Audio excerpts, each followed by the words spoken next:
به طهارت صلوات گفتن ممکن است. بله برادر عزیز، صلوات گفتن، ذکر گفتن، دعا کردن، آیت هایی که یعنی از یاد میدانی حفظ خودت ده هستند اونها را تلاوت کردن به طهارت درست است. اما انسانی به طهارت قرآن به دست قپیده نمیتواند.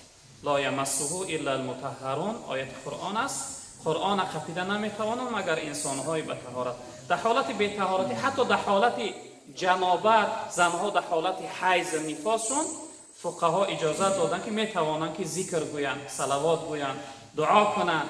در مذهب خودمون آیت ها را جمله جمله، یعنی یک جای آیت نخوانند، جمله جمله، مثلا الحمد کمی استن بعد گویند لله، با کمی استن گویند رب العالمین، یعنی جمله جمله. حتی بعضی از فقها اجازه دادن که آیت ها را خوانده میتوانند.